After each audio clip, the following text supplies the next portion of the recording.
Hello, my friends, and welcome back to the podcast. So, if you're listening to this podcast in real time, it is New Year, it's 2026, it's new beginnings, it's amazing energy in the air. So, I hope you had an amazing holiday streak and you come to this year refreshed and full of just energy and great mood. And in a couple for me personally, and we moved to the new house. So holidays were busy, and I am preparing for the Women in Orthodontics conference. So if you're listening to this in real life, this episode should air on January 14th, I believe. And January 16th, 17th, I'll see you in Scottsdale, Arizona. If you're a woman orthodontist and you're coming to the conference, stop by my booth. It's booth number 39.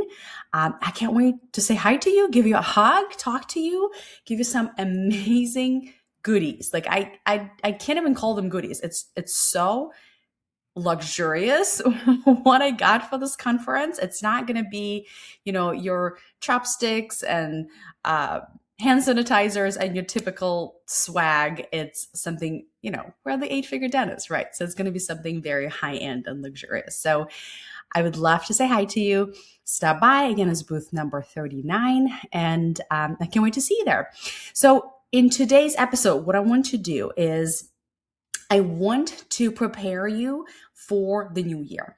So I don't know if you've done this, but the way I like to go about the beginning of the year is I like to assess my prior year. I like to kind of close it and assess it personally and professionally. And then I like to plan for the new year. So if you're listening to this episode in real time, this is perfect opportunity for you to plan your next year. And if you're listening to this episode at any other time of the year and you haven't planned your year, then pause and do this work with us. Do the worksheet, listen to this episode. It's going to be really, really helpful for you regardless. Because for me personally, last year, I rebranded half in the middle of the year, like in May. And so I redid my 2025 goals literally in the middle of the year. And we grew over 50% in revenue. So there's never a wrong time to do it. But if you're listening to this episode live in January, let's go. Okay. So this episode, what I'm going to do is I'm going to teach you how to assess 2025, your prior year. And in the next episode, I'm going to teach you how I recommend how I do it myself and how I do it with my clients, how to set goals for the next year for 2026. So when it comes to 2025, most people, the way they look at their year is they look at it and they either, celebrate or feel relief, right? That we hit our goal, whatever that was, revenue goal or personal goal or both. And we kind of feel grateful that we had a great year and we hit our goal, or we feel, kind of like regretful or not enough for not reaching that goal, maybe frustrated, right? And that's not how I want you to look at your life and your goals. I want you to start thinking very strategically like a CEO. CEOs assess data and then they make decisions based on that. They manage their, what I call drama, and the rest is just math. When you do this, not only achieving your goals becomes so much easier, but also going through life becomes so much easier because you no longer attach the outcome of these goals to what you're making it mean about yourself as a human being. Okay, so let's look at your 2025. And if you set a goal, a revenue goal, a business goal, and if you set a personal goal, I want you to write down this on the worksheet. It's attached to this episode. And I want you to assess, did you hit that goal? There's only 3 outcomes, right? We didn't hit that goal. We made less than that goal. We hit that goal, or we overachieved that goal, right? We made more. So there's only 3 outcomes. Then if you had any personal goals, maybe your goal was to have 5 vacations last year, or maybe your goal was to take a whole Thanksgiving week off, right? If you have anything like that, write it down and then assess, did I hit that goal or not? Kind of like a bigger bird's eye view. Then what I want you to do is I want you to look at your life and practice in 4 different segments. That's how I do for myself and for my clients as well. So first, what we're going to do is we're going to look at your practice structure. Okay. I want to make sure that you have the practice that supports the life that you want. Okay. And what does that mean? I want you to write down, how do you feel on a scale of 1 to 10 about your last year's schedule, the number of days you work, the revenue that you made, your take home? Are you happy about how much you worked or not? Okay. So on a scale of 1 to 10, when 10, I had an amazing year. I worked exactly as much as I wanted. I took all the vacations that I wanted. I hit my revenue goal or exceeded them. I had amazing patients. That could be something for you. Could be different. Maybe your goal was to hire an associate, right? But assess how you felt about the work-life balance that you have. There's another way to call it. The practice structure means, does it support the lifestyle that I want? Did I work too many days? Or did I feel like I had a great work-life balance? I had plenty of time for myself, for my kids, to go to the gym, to cook, but we made less money. And so I kind of feel bad, right? We dipped, we went down. I didn't have as many new patients as I wanted. And so, yeah, I'm kind of at a 5 because I like the lifestyle, but I don't like the money, right? So assess your practice structure. It's very important. And sometimes people think, well, you can't have one without the other, right? If you want to make millions, you have to work 5 days a week, or you have to see 100 patients, you have to see 40 patients, depending on your specialty. And that's not true, okay? Just not true at all. It depends on your business model, right? There's a volume business model and there's a boutique business model, which is what I teach. And in the boutique model, which most of you here are interested in, it simply means that you see fewer patients, you charge them higher fees, and then you work fewer days and have smaller staff. And the way you do it is not by having these difficult patients that, go to you because you're the only one that will take them. But that means that you have to learn how in your marketing, you need to attract those specific patients that seek you out for your expertise and your niche. Okay. But we will go into detail about this later on. But for now, how do you feel about your practice structure, your work-life balance on a scale of 1 to 10? Okay. Next, I want you to assess your marketing, okay, in your practice. How do you feel about your marketing? If you had to put a number on a scale of 1 to 10, 10 would be, it was amazing. It was so easy. I attracted exactly the kind of patients I want to work with and the amount of patients that I want to work with. And it's just not a problem at all. Like, marketing is great. Or maybe I don't do really any marketing. I'm so established that I just have these referrals pouring and it's amazing. I don't have to worry about marketing. Great. Or maybe you feel like, man, I had a baby, so I didn't go anywhere. I didn't market anything. I didn't post on social. So my new patient exams dropped. So I feel like my marketing is a 2. Just put it there. That's okay. We will change that, but we need to know where you're at. Okay. Assess your last year. How do you feel about your marketing? Maybe you attracted the patients that you wanted, you had the number of patients that you wanted, but you paid a lot to a marketing agency. You're like, I drop $5,000 every month to this marketing agency and then $10,000 to this practice consultant. So things worked, we grew, but boy, did it cost me, right? My overhead is through the roof.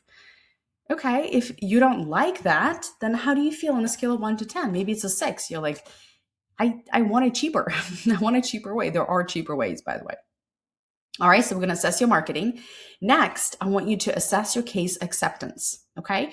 If you have the exact number, and case acceptance simply means that you had new patients come in and then they, depending on your specialty, either started treatment or they signed a contract or they scheduled a procedure or you collected the down payment, however you do it in your practice. But that new patient became a patient of record. That's what I mean, case acceptance. That means case accepted, okay? If you have a percentage, put it there, 60%, 95%, 20%. Put your percentage. If you don't have that percentage, which obviously you can look up in the software, just go by your feel. How do you feel about your consults on a scale of 1 to 10? Again, where a 10 is I'm a star, I'm a conversion queen. People come in and they say yes to me almost all of the time. Or two, I really struggle. Patients come in, but then they always have to think about it, or they have to talk to their husband. Like, I don't know what I'm doing. Just no judgment. Put that number there. Okay. And lastly, I want you to assess your team, people. Okay. Were you short staffed in 2025? Did you have high staff turnover? Did you hire new people and they worked out great? Do you have a really strong team? Do you have really good processes for your team? Maybe you have a really great process on how to onboard somebody once you hire them and really assess whether they're going to be a strong candidate or not. But your ads process feels messy. Like, how do I actually get them through the door? Like, what do I put in the ad? Then I get these hundreds of applicants. How do I sort through them? Put the number, how you feel about your people, about your team on a scale of 1 to 10, and then write down why. Okay?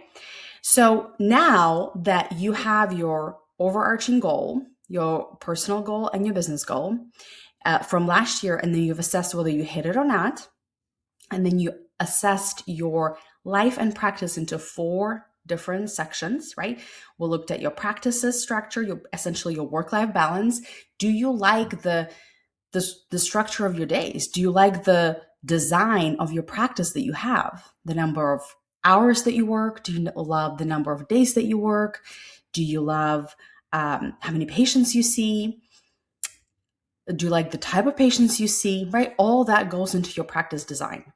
Then you looked at your marketing. Maybe you're like, I don't do any marketing. I don't know. It's crickets, right? Or maybe you're like, we're a machine. Amazing. Just write down how you feel on a scale of 1 to 10 and why. Okay, that's important. Then you do the same thing for your case acceptance, and then you do the same thing for your team, for your people. Now, what I want you to do is under each category, write down what a 10 would look like. Let's just dream. If it was gangbusters, what would 10 look like? Let's say for your practice structure, it would be, I work 3 days a week and we collect 4 million and I take home 1 million, for example. And I see, let's say I'm an orthodontist and I see 30 to 40 patients a day. And I enjoy these patients. And most of these patients are adults because I love adult patients. And most of them are Invisalign because I love Invisalign. And so that would be your 10 out of 10. Then you look at your marketing, and what a 10 would look like is, okay, I have a system. I know exactly what we're posting, who is creating these posts. They're consistent. They not only look professional, but they actually attract patients, right? We actually, in our DMs, have people asking for a consultation link. And so I know I have somebody on my team who's tracking this, or I'm tracking this, and I have new patients literally for free coming in from Instagram, right? And maybe we have this amazing marketing agency, or maybe I just figured out a great system how to do it myself for free. Like, that's a 10 out of 10 for me, right? And case acceptance, maybe it is we're at a stable 80%, or maybe we figured out how to be at 95%, right? Or maybe we're at a stable 60% because our cases are really high, whatever that is for you, right? And then finally, people, my dream team, I kind of need another person in the front, and it would be nice to have somebody else in the back because I'm a little short-staffed, right? Just write down what a 10 would look like. And that's it, my friend. You have assessed your 2025, and you assessed it in a very systematic way because we looked at 4 different parts of your practice and life. And not only you assessed how you did in 2025 and why, right? It's important to write down why you put an 8 out of 10 there. Well, it's because we didn't have a consistent front desk, or it's because my conversion was around 50% and I wanted it to be higher, or it's because I had to work Saturdays and I wish I didn't, or it's because we had days when I only had 1 consult or 0 consults and I need to see 3 consults to hit my goal, right? So you know why you have that number for 2025, and you kind of set a goal already, right? You know what 10 out of 10 would look like. So this shouldn't take you more than 30 minutes. It takes me even under 30 minutes really quickly. Download the worksheet. Look this way, the systematic, mathematical almost way when we break things down at your year. And let's just eliminate any shame or any guilt, or if there's excitement, let's just increase the volume on that, right? This is genuinely just numbers. Like the lifestyle that you want to have and the money that you want to make are truly just a math problem. So let's solve for that problem together.